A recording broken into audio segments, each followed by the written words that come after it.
Je suis très heureux d'être avec vous ce matin en cette journée de résurrection. Nous célébrons la résurrection de Jésus-Christ. Jésus-Christ est revenu à la vie. Combien croient que Christ est revenu à la vie? Amen. Est-ce que je peux entendre un cri de joie? Est-ce que je peux entendre une acclamation? Amen, amen.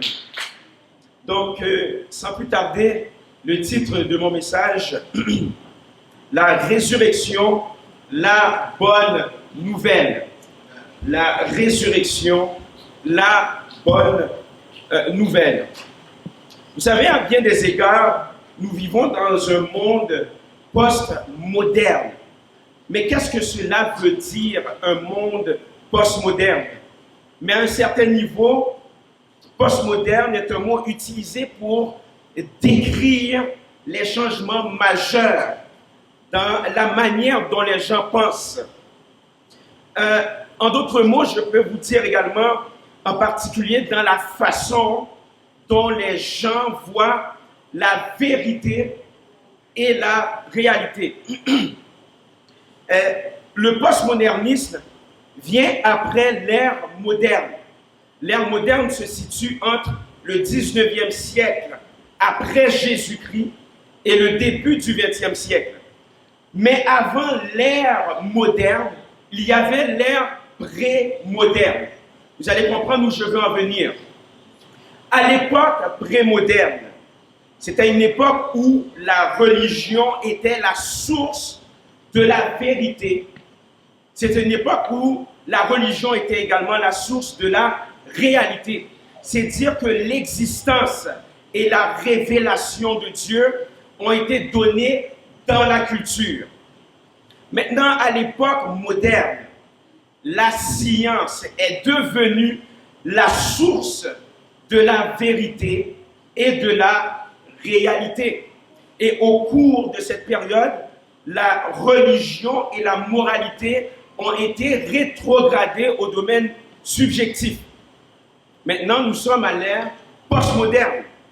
Maintenant, à l'ère postmoderne, il n'existe pas, bien entendu, selon les philosophes, de source unique pour définir la réalité et pour définir la vérité, mais au-delà de l'individu. En d'autres termes, le postmodernisme a simplement radicalisé le relativisme et l'individualisme. Vous n'êtes pas sans savoir que tout est relatif de nos jours.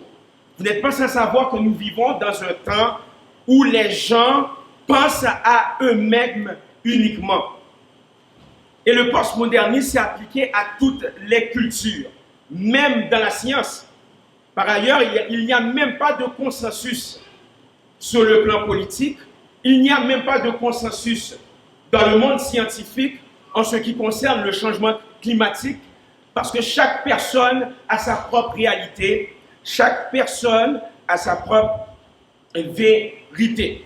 Maintenant, parler de la résurrection de Jésus-Christ à l'époque prémoderne, ça faisait du sens dans la mesure où vous croyez en Jésus-Christ.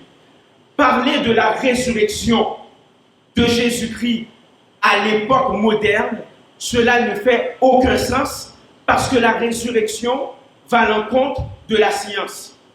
Parler de la résurrection de Jésus-Christ à notre époque, à l'époque postmoderne, eh bien c'est relatif. C'est-à-dire qu'il n'y a pas une seule source de vérité, il n'y a pas une seule source de réalité. Justement, j'ai lu cela sur Internet dernièrement au Royaume-Uni, à l'émission BBC Sunday. Ils ont fait un sondage.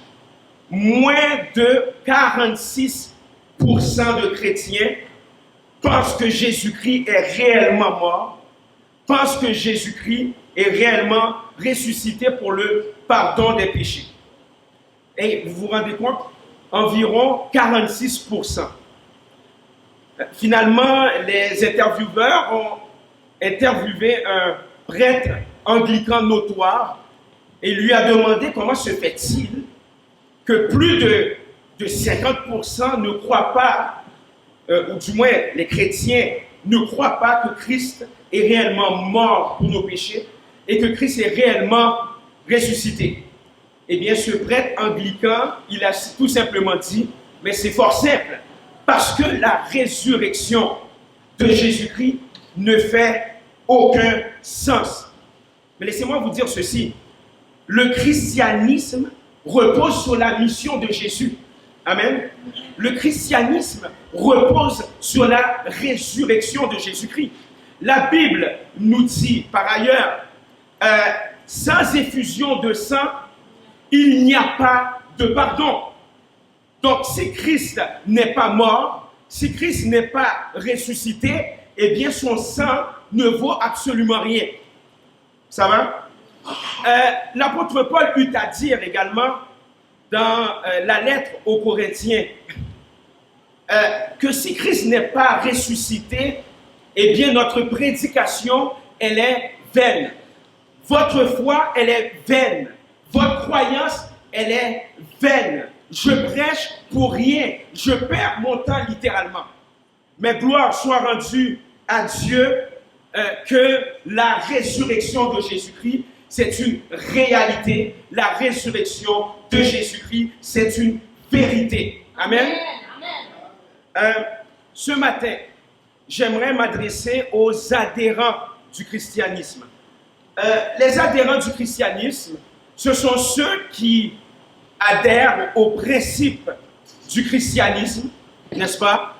Ils aiment bien les valeurs du christianisme, notamment la paix, la joie, n'est-ce pas?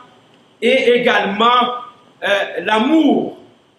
Donc, ce sont des gens qui adhèrent aux principes du christianisme. Ce sont également des individus qui aiment bien la personne de Jésus. Ils ont une pensée de Jésus passéiste. Ils ont une pensée de Jésus selon la Bible. Néanmoins, le Jésus de la Bible n'est pas rentré dans leur cœur. Donc, j'aimerais m'adresser aujourd'hui aux adhérents du christianisme. Les adhérents du christianisme vont même venir, n'est-ce pas, dans un service d'église. Les adhérents du christianisme, certaines fois, n'arrivent pas à croire réellement que Christ est ressuscité. Donc, j'aimerais m'adresser aux adhérents du christianisme. Bien entendu, j'aimerais m'adresser également aux non-croyants. Les non-croyants sont ceux et celles qui n'ont pas d'arrière-plan du christianisme. Et bien entendu, ce matin, j'aimerais nous encourager, ceux et celles qui croient à la résurrection de Jésus-Christ. Pourquoi? Parce qu'après la croix, il y a résurrection. Amen. Après la croix, il y a la vie. Après la croix, Jésus-Christ est revenu à la vie. Et je répète encore une fois, c'est la réalité et c'est la vérité. Amen. Donc, considérons ensemble le passage de Jean, chapitre 20, versets 24 à 29. Jean, chapitre 20, versets 24 à 29.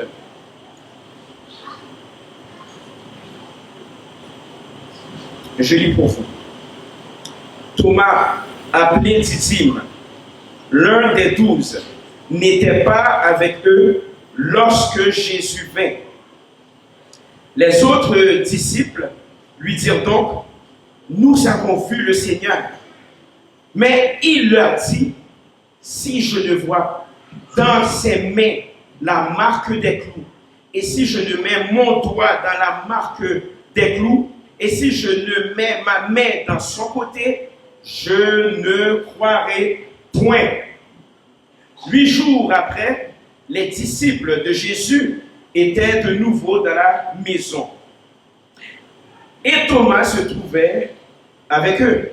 Jésus vint, les portes étant fermées, se présenta au milieu d'eux et dit, « La paix soit avec vous. » Puis il dit à Thomas, « Avance ici ton doigt et regarde mes mains. Avance aussi ta main et mets-la dans mon côté. et ne sois pas incrédule, mais crois. Thomas lui répondit, mon Seigneur et mon Dieu. Jésus lui dit, parce que tu m'as vu, tu as cru. Heureux ceux qui n'ont pas vu et qui ont cru. Vous savez, 8 jours avant cet épisode, Jésus est apparu aux disciples. Bien entendu, les disciples étaient également avec les femmes. Jésus est apparu aux disciples, prouvant qu'il est revenu à la vie. Jésus est apparu aux disciples, prouvant qu'il est réellement ressuscité. Pour quelle raison? Parce que les disciples, après la mort de Jésus, les disciples étaient dans une tristesse profonde. Les disciples avaient perdu la foi. Les disciples étaient dans une désolation. Imaginez-vous, ces disciples ont participé au ministère du Christ. Les disciples ont vu Jésus-Christ faire des prodiges. Les disciples ont également vu Jésus proclamer des vérités. Et finalement, ils ont été témoins de son ministère et finalement voient le Christ, voient leur maître, n'est-ce pas, pendu au bois, clouant sur la croix, dis-je, excusez-moi. Ainsi donc, ils étaient dans une tristesse profonde. Mais lorsque Jésus est apparu devant eux, ils ont eu peur, pensant que c'était un esprit. Et Jésus voulait leur démontrer que non, ce n'est pas une hallucination collective, comme on l'entend. Je suis bel et bien vivant. Je suis venu en chair et en os. Et Jésus a voulu prouver qu'il est réellement vivant et il a mangé avec eux. Vous n'êtes pas sans savoir que lorsqu'on mange avec un groupe, il y a communion. Amen. Il y a communion. Donc Jésus était en train de communier avec eux. Et lorsque Christ communiait avec eux, Christ était en train de s'identifier à eux. Néanmoins, on va remarquer un détail. Thomas était absent. Mais j'aimerais vous dire ceci. Dieu était, par l'entremise de son Fils, dans le même lieu que les disciples.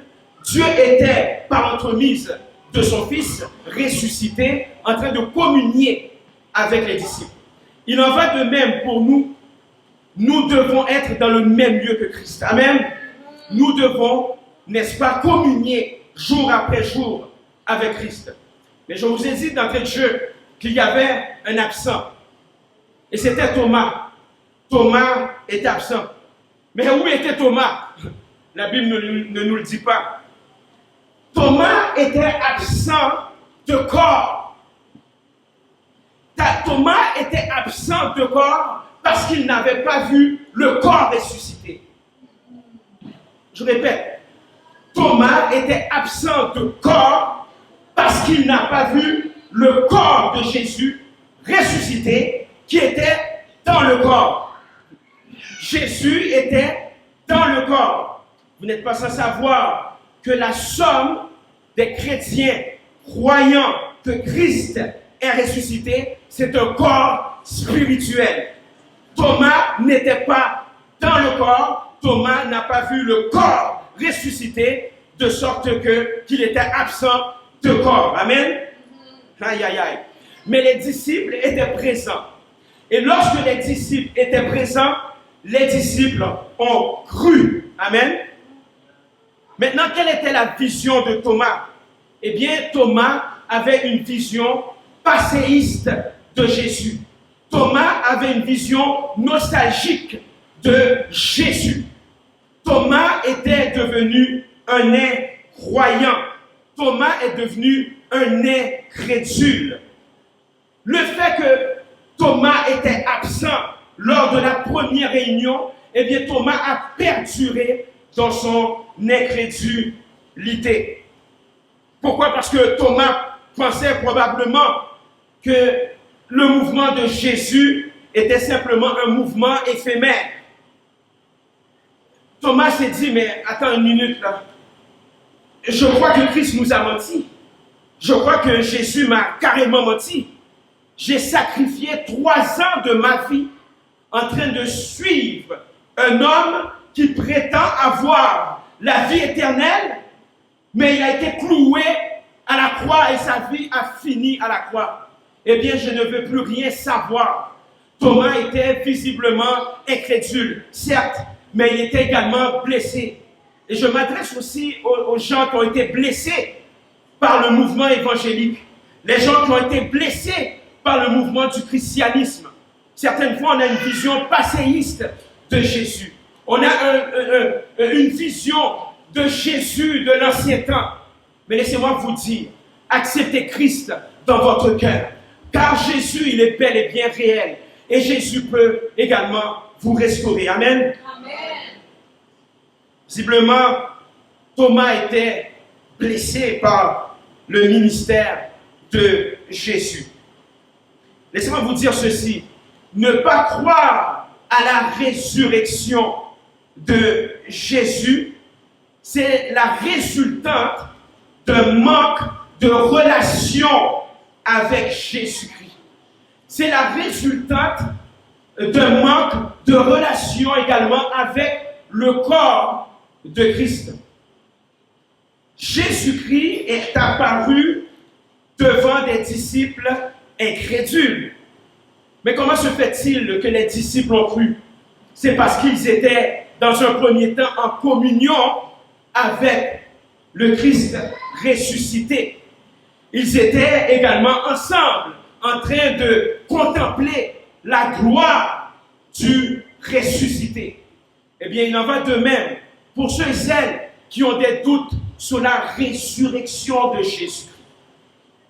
Et ceux et celles qui ont été blessés par le mouvement évangélique, ceux et celles qui ne croient pas réellement au Seigneur Jésus-Christ, laissez-moi vous dire, je vous invite à rentrer en communion avec le Christ. Car sans la communion personnelle avec le Christ, il est impossible de croire à la résurrection de Jésus.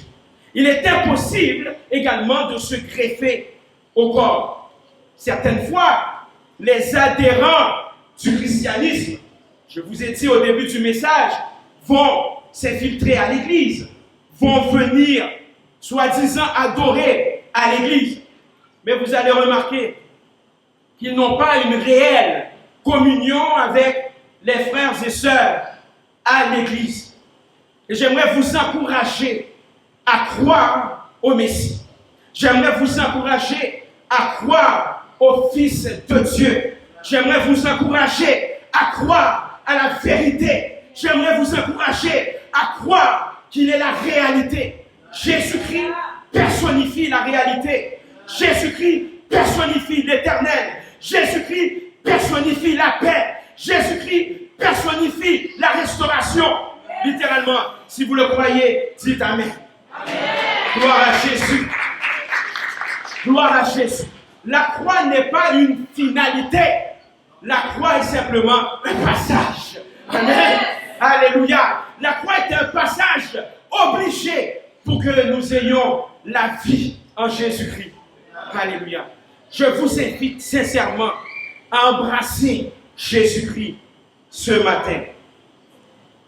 La Bible nous dit une semaine plus tard et un jour, ce qui fait 8 jours, Jésus se présente aux disciples.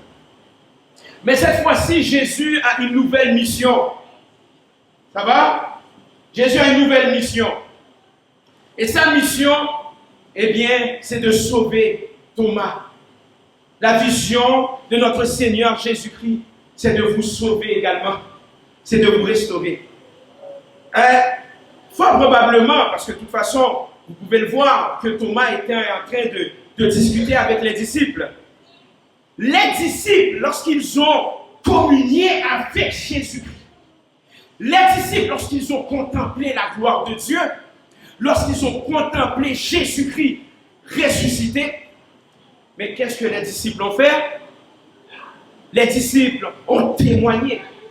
Les disciples, pour eux, voir Jésus-Christ ressuscité, c'était également la réalité. Voir Jésus-Christ ressuscité est également la vérité. Et finalement, leur premier réflexe, c'est de témoigner à Thomas. Amen. C'est de témoigner à leurs frères. Je suppose que les disciples ont vu Thomas, ils nous ont dit, écoute, on a vu le Maître. Il est ressuscité. Il est vivant. Eh bien, Thomas était encore incrédule. Et il en va de même pour les chrétiens qui croient, n'est-ce pas, que Christ est ressuscité. Notre réflexe, c'est de témoigner. Lorsqu'on ne croit pas que Christ est réellement ressuscité, lorsqu'on a une vision passéiste de Jésus, que Jésus était un bon prophète, que Jésus était un bon enseignant, sans croire à la résurrection de Jésus, nous ne pouvons pas témoigner parce que ce n'est pas une vérité pour nous et ce n'est pas la réalité.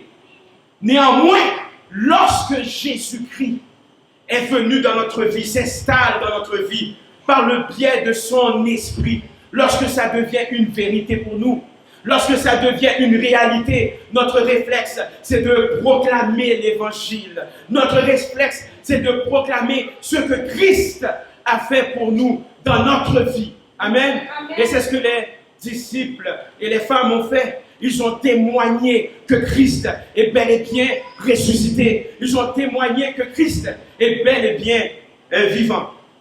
Et finalement, Jésus se présente devant Thomas. Et Thomas a touché ses mains. Thomas a touché son côté. Et remarquez ce qui est arrivé. Thomas a changé. Amen. Amen. Aïe, aïe, aïe, j'aimerais tellement vous compreniez ça. Thomas a changé.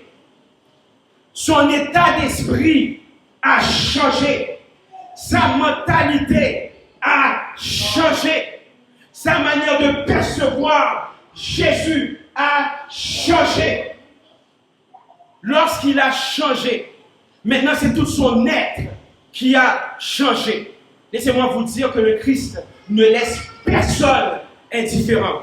Le Christ ressuscité ne laisse personne indifférent. Lorsque vous rencontrez le Christ ressuscité, pas un Christ intellectuel, mais le Christ ressuscité, votre mentalité va changer, votre état d'esprit va changer, votre être va changer, votre manière de se comporter va changer. Vous aurez un amour pour les choses de Dieu, vous aurez un amour pour la prière, vous aurez un amour pour l'Église, vous aurez un amour pour les choses que Dieu aime. Thomas a changé. Mais lorsqu'il a changé, maintenant il passe d'un incrédule à quelqu'un qui croit. Il passe par un incroyant, par quelqu'un qui est devenu croyant. Laissez-moi vous dire ceci. Lorsque vous rencontrez Christ ressuscité, alléluia, Christ va changer votre vie. Christ va changer votre manière d'être. Christ va changer votre mentalité. Christ va même changer votre motif. Quel est votre vrai motif ce matin? Christ va même changer vos faux dieux, vos idoles. Et tout votre être va changer. De surcroît, Thomas va faire une déclaration solennelle. Thomas va déclarer, qui à mon avis est une des plus belles déclarations bibliques. Thomas va dire, mon Seigneur, mon Dieu, mon Seigneur, mon Dieu, mon Seigneur. Thomas dit littéralement, ah Seigneur Jésus-Christ, je te vois littéralement, je te vois, je te laisse régner dans ma vie, mon Seigneur. Et mon Dieu veut dire que tu es le Dieu de l'univers. Tu es le Dieu qui transcende tout. Tu es le Dieu qui transcende ma façon de penser. Tu es le Dieu qui a changé mes croyances. Tu es le Dieu qui a, n'est-ce pas, qui m'a restauré. Et il en va de même pour ceux et celles qui rencontrent le Jésus ressuscité. Vous allez faire de votre Seigneur, votre Jésus ressuscité, votre Seigneur. C'est dire que maintenant, ce n'est plus vous qui êtes maître de votre destinée, mais c'est Christ qui est maître de votre destinée. Maintenant, Jésus devient votre Seigneur. Et vous croyez maintenant au surnaturel de Dieu. Vous croyez que Christ est réellement vivant. Vous savez, j'ai ici un téléphone cellulaire, c'est un iPhone 6. Bon, j'entends des pensées, je sais, je n'ai pas le dernier iPhone, mais c'est pas grave, ok? Ça fonctionne. Écoutez, si j'aimerais avoir accès à l'Internet, je dois me connecter au Wi-Fi. Mais on s'entend que je ne vois pas le Wi-Fi, n'est-ce pas? Je ne le vois pas, moi, le Wi-Fi. Néanmoins, je dois me connecter. Je vois, n'est-ce pas, l'emblème du Wi-Fi, je me connecte. Et du coup, je peux croire réellement que le Wi-Fi existe parce que je vois les effets sur mon téléphone. Eh bien, il en va de même pour ceux et celles qui croient à l'Esprit de Christ. Certaines fois, ceux qui ne croient pas nécessairement à Dieu, c'est parce que vous n'êtes pas connectés au vrai Wi-Fi, l'Esprit du Seigneur. Mais laissez-moi vous dire ceci. À partir du moment que vous êtes connecté à l'Esprit du Seigneur, vous allez ressentir les effets. À partir du moment que vous êtes connecté à Christ, vous allez changer de mentalité. À partir du moment que vous êtes connecté à Christ, vous allez proclamer que Christ est bel et bien réel. À l'instar de ce qu'on entend, les gens disent qu'il y a une pluralité de vérité, il y a une pluralité de réalité, mais vous allez dire non, il y a une seule vérité. Aïe, aïe, aïe. Oh, j'aimerais tellement que les gens comprennent ça. Aïe, aïe. Il y a une seule réalité et il y a une seule vérité. À partir du moment où vous êtes connecté au Saint-Esprit, maintenant vous allez ressentir les effets sur votre âme. Les choses vont changer, littéralement. Vous allez aimer le Seigneur Jésus-Christ d'un amour fou, parce que vous savez qu'il vous a aimé en premier.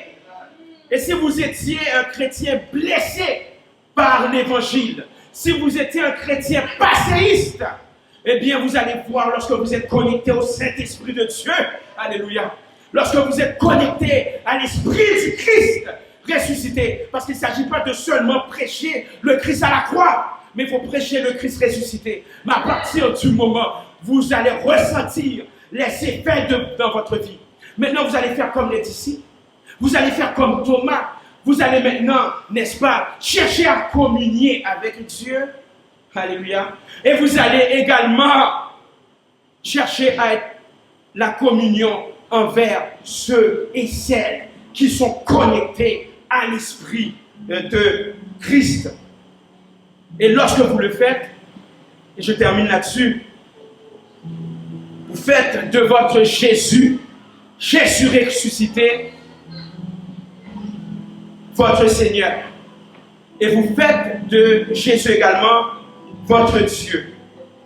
Vous savez, j'ai bien beau à proclamer la vérité ici, j'ai bien beau à prêcher l'évangile avec toute ma faiblesse, ma voix, elle est rauque, etc.